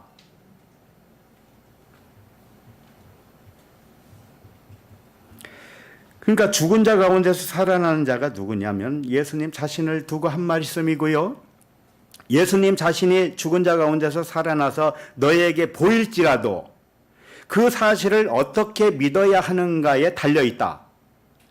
선지자들이 이미 가르쳐준 말씀과 똑같은 복음으로 듣지 못하면 구원을 받을 수 없다. 이렇게 말씀하신 겁니다. 예수님의 죽음과 부활을 어떻게 믿어야 하는가? 선지자와 다윗, 모세, 이 선지자들처럼 믿으라는 겁니다. 다윗이 육신의 혈통으로는 장사되고 육신의 묘가 너에게 있는 것처럼 그렇게 믿어라. 이런 말씀하신 겁니다. 그래서 묘라고 그랬죠. 묘지, 무덤. 이게 무네마라는 단어인데요. 무나우마이에서 유래된 단어예요. 이게 무슨 뜻이냐? 마음에서 기억한다 이런 뜻입니다. 마음에서 기억한다. 자, 무덤은, 묘는 나에게 있는 겁니다. 나에게 있어요. 그래서 내가 기억을 하는 묘가 되어야 돼요. 기억하는 묘가 뭔지 알아요? 육신, 혈통을 말하는 거예요. 혈통. 혈통은 항상 기억되죠. 그런데 그것은 가짜야. 이렇게 기억을 하라는 겁니다. 왜? 무덤에 장사된 거니까 가짜잖아요. 죽은 거잖아요. 그러니까 혈통은 항상 죽은 것으로 보라. 이런 뜻입니다. 그러니까 육신의 생각으로 모든 일을 사람의 일로 생각하지 말아라. 이겁니다. 사람의 일은 이제 무덤에 장사되었다. 이렇게 생각을 하라는 겁니다. 기억을 하라는 거예요. 그럼 모든 일을 뭘로 보라는 겁니까? 하나님의 일로 보라는 겁니다. 하나님의 일, 이것을 기억하라. 그래서 사람들이 죽으면 묘를 쓰잖아요. 묘에 장사 지내잖아요. 근데 그것이 비유예요. 밖에 있으니까. 내 밖에 있으니까. 그러니까 그 비유를 보고 내 안에 있다는 것으로 깨달아야 되죠. 그럼 내 안에 어떻게 있느냐? 밖에 있는 묘는 모형이고 진짜는 나 자신을 의미하는 거예요. 나 자신이 영으로 살아나잖아요. 그러면 육신은 영 안에 숨어버려요. 맞죠? 사탄아 내 뒤로 물러가라 그러잖아요. 그러니까 육신의 생각은 사탄인데 그것이 어디로 가요? 영 뒤로 물러나죠. 그러니까 영 밑으로 들어가고 영 안으로 숨겨버린 겁니다. 무덤에 묻어버린 겁니다. 자, 그런 의미예요. 그러니까 묘는 누구입니까? 묘는 영의 몸이 묘예요. 영의 몸이, 그 영의 몸으로 살고 그 속에는 육신의 생각이 죽어 들어있단 말이에요. 그러니까 너희들이 자신을 부인하고 나를 따를 것이니라. 나를 따를 때는 너를 부인하고 십자가를 지고 나를 따를 것이니라. 이 말씀과 상통하는 말씀이에요. 그래서 처음에 내 육신이 시체였는데 영 안에 묻혀서 영이 묘가 된 것입니다. 그러므로 내 육신을 보면서 살아있는 영의 몸으로 보시기 바랍니다. 육신의 몸은 영의 몸에 가려서 이제 보이지 않게 된 것입니다. 그러니까 우리가 사람을 볼 때 이제는 육신의 몸으로 안 보고 영의 몸으로 본다면 내가 곧 영의 몸으로 됐다는 증거입니다. 자, 그러면 31절을 봅니다. 시작. 미리 본 거로 그리스도의 부활을 말하되 그가 음부에 버림이 되지 않고 그의 육신이 썩음을 당하지 아니하리라 하더니, 여기서 미리 본 거로라는 것은 다윗이 1000년 후에 예수 그리스도의 태어남을 미리 봤다는 뜻이 아닙니다. 미리 봤다는 것은 프로오라오라는 단어인데 앞에 있는 영을 호라오로 보았다 이런 뜻입니다. 호라오는 뭔지 아시죠? 호라오는 깨달은 마음으로 봤다, 진리로 봤다 이런 뜻입니다. 눈으로 봤다는 뜻이 아니에요. 마음으로 봤다 이런 뜻이에요. 다윗이 깨달은 마음으로 본 것은 자신이 이미 존재했던 영으로 깨달았다는 뜻이에요. 우리도 다 마찬가지입니다. 미리 봤다는 것은 뭐냐? 내 안에 나 자신이 미리 있었구나. 이미 있었구나. 처음에는 그걸 몰랐다가 알았다는 겁니다. 지금 다윗이 자신의 이야기를 하고 있는 겁니다. 네? 천년 후에 나타날 예수 그리스도를 말하는 게 아니고 자신을 말하는데 역시 천년 후에 예수 그리스도도 똑같아요. 우리도 똑같아요. 그러니 다윗이 무슨 한 사람을 골라서 얘기할 필요가 뭐가 있습니까? 자신에 관한 이야기를 하면 다른 사람들도 자신의 일로 받아들이면 그만이죠. 그리고 여기서 보면 그리스도의 부활을 말했다고 그랬죠. 이것은 다윗이 이미 존재했던 자기 영을 본 것이 다윗이 부활한 그리스도로 말했다는 뜻이에요. 자기 자신에 관한 말이에요. 다시 말씀드리지만 예수님의 죽음과 부활을 자신의 죽음과 부활로 믿지 못하면 구원이 아닙니다. 고린도전서 15장 좀 잠깐 펴보세요.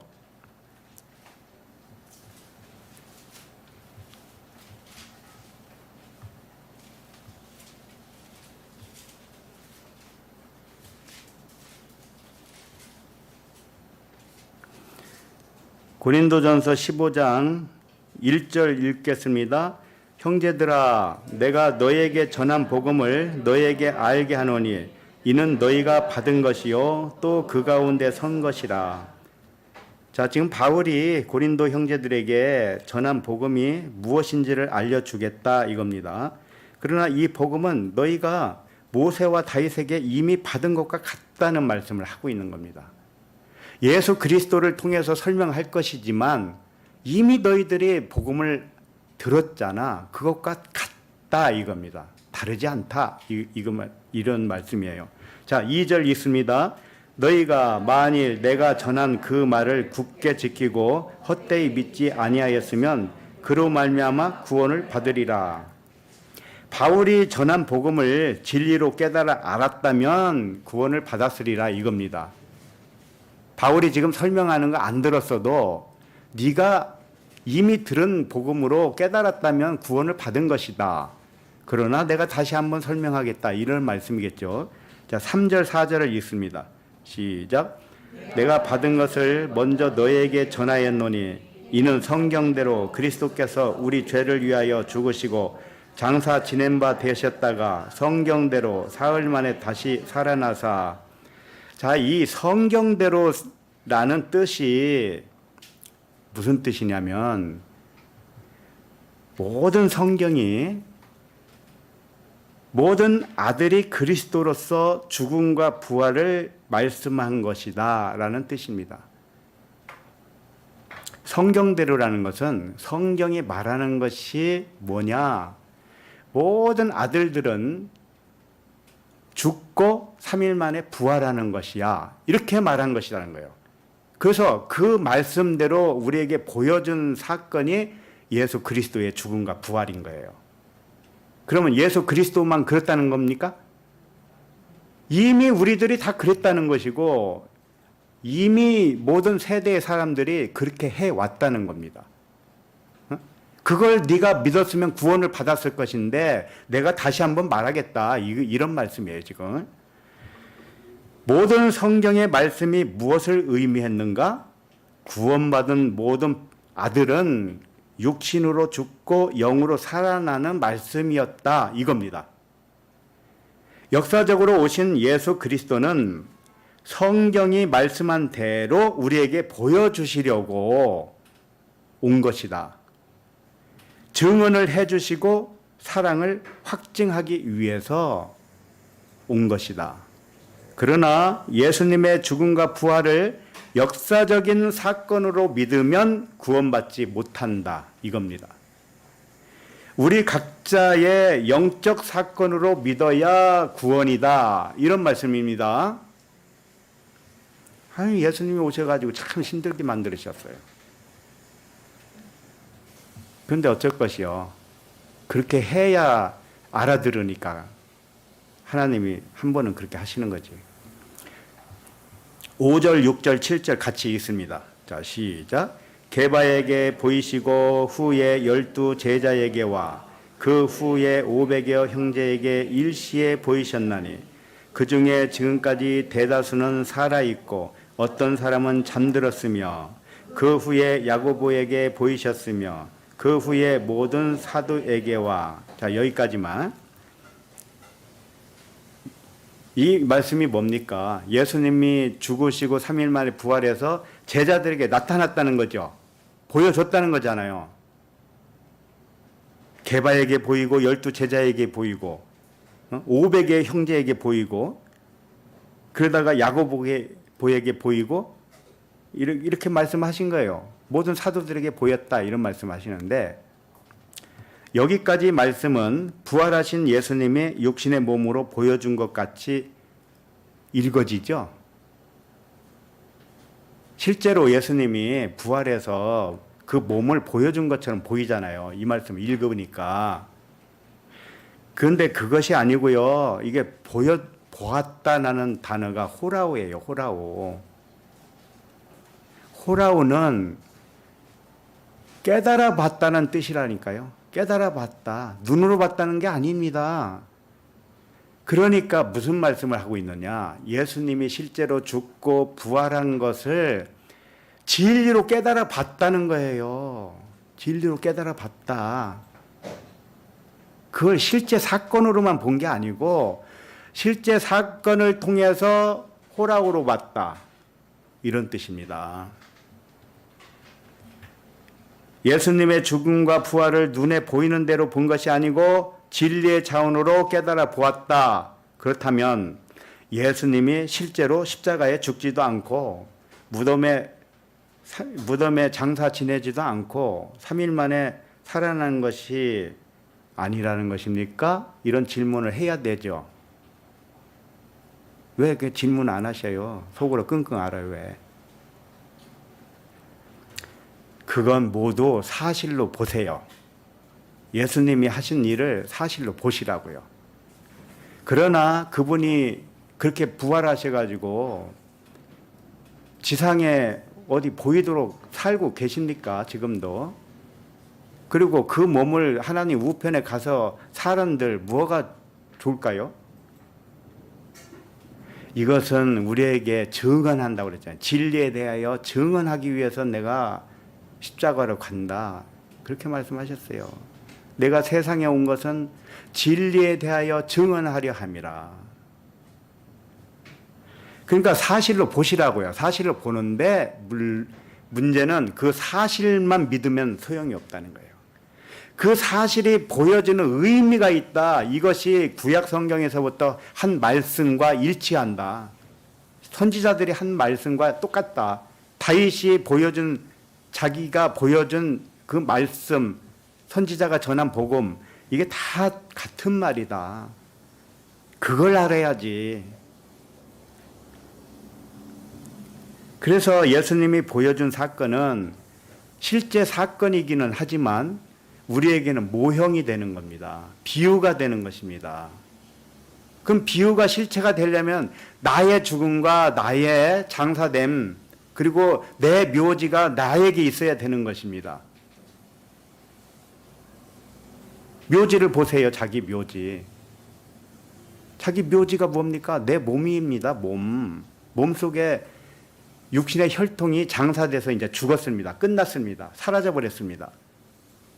묘지만 남았습니다. 묘지가 오래되면 속에 뭐 남던가요? 다 흙밖에 없죠. 그와 같이 우리도 마음속에서는 이제 혈통은 지워지는 것입니다. 사람의 일로 보는 생각도 다 지워버리는 것입니다. 생명과 반대되는 건 모두 지우는 겁니다. 평안과 반대되는 것도 지우고요. 화평과 반대되는 것도 다 지우시기 바랍니다. 다툼도 다 지우시기 바랍니다. 미움, 시기, 질투도 다 지워버려요. 무덤에 장사 지내버려요.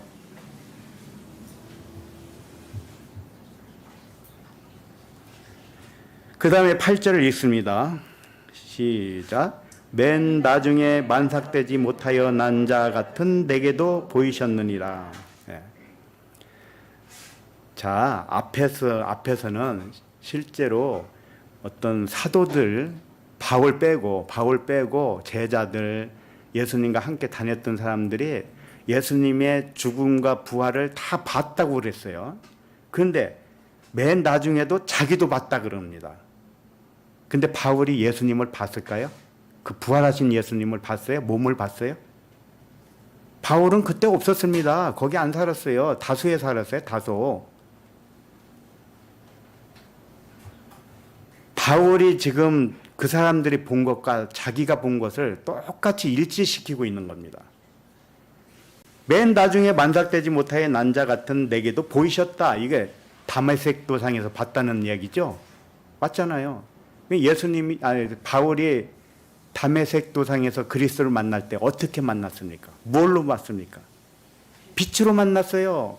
음성으로 만났다고요. 실제 그 부활한 몸을 본 건 아닙니다. 몸이 없어요. 사실은 그냥 빛일 뿐이죠. 예수님이 빛이라고요. 근데 어떻게 부활해서 그 몸을 하나님 우편에 앉아 계셔요? 그러면 바울에게도 똑같이 그 부활한 몸을 보여줘야 되잖아요. 근데 바울에게는 그렇게 안 보여줬습니다. 눈이 멀 정도로 그 강렬한 빛으로 오신 겁니다. 그리고 음성이 들렸습니다. 바울아 바울아 네가 나를 왜 핍박하느냐? 박해하느냐? 이 음성만 들었을 뿐입니다. 근데 제자들이 본 예수 그리스도와 자기가 본 예수 그리스도를 일치시키고 있어요. 지금 일치시키고 있다고요. 근데 기독교인들은 그렇게 안 합니다. 부활해서 그 부활한 몸이 아직도 있을 거라고 생각합니다. 그래서 우리도 언젠가는 그분과 같이 죽고 부활해서 신령한 몸을 얻을 것이라고 그렇게 생각하고 있는 것입니다. 그것은 구원이 아닙니다.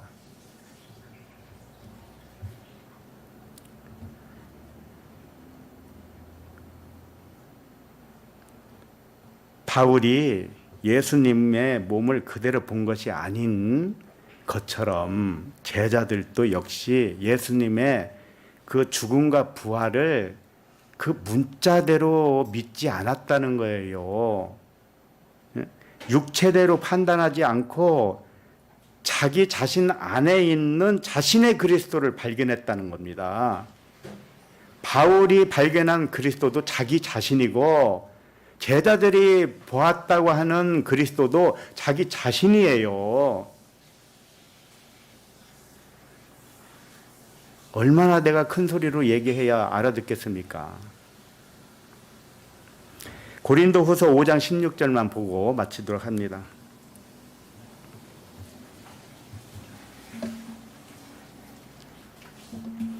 고린도후서 5장 16절.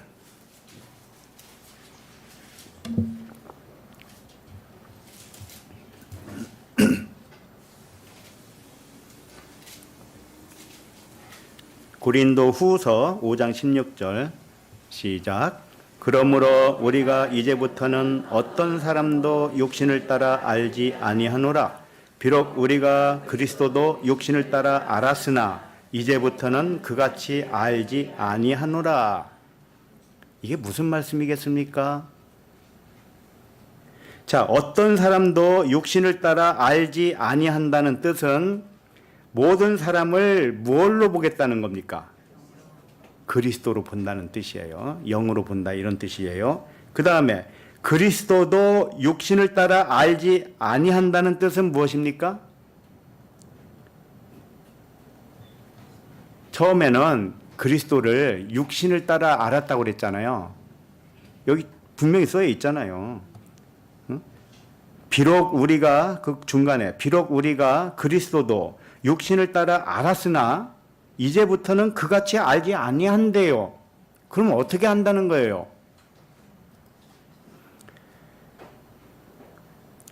그리스도의 죽음과 부활을 육신을 따라 알았지만, 처음에는 그렇게 알았지만 이제부터는 그렇지 않는다 이거예요. 이제부터는 그리스도의 죽음과 부활을 그렇게 사실적인 역사적인 사실로만 보지 않는다 이겁니다. 그럼 뭘로 보느냐? 모든 사람의 일로 안다 이런 뜻입니다. 그 그리스도가 모든 사람의 안에서 일어난 일을 우리에게 증언해 준 것이다. 그러면 나에 관한 말씀이 되는 거죠. 그 그리스도의 죽음과 부활과 다시 오심 뭐 이런 것들이 전부 내 안에서 일어난 일이란 말이에요. 이렇게 본다는 거예요. 이렇게 2000년 전에 와서 죽으시고 부활하시고 3일 만에 기적같이 부활하시고 제자들에게 보여주시고 이 육체를 따라 이제는 판단하지 않는다 이겁니다. 그 의미를 갖는다 이거예요.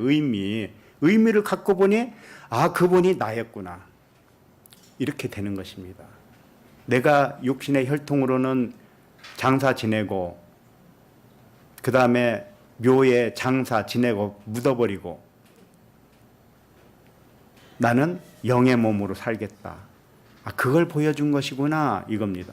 내가 지금 부활의 몸으로 살아야 되는 것이 맞구나 이 말씀을 증언해 줬다는 겁니다. 그러니까 육체를 따라 판단하지 않는다는 것입니다. 그런데 기독교인은 전부 예수 그리스도의 죽음과 부활을 다 육체를 따라 판단하고 있습니다. 우리의 죄를 위해서 그분이 어찌하여 죽으셨는가? 사순절 때 울고 불고 하다가 부활절 날 헤헤 또 웃어요.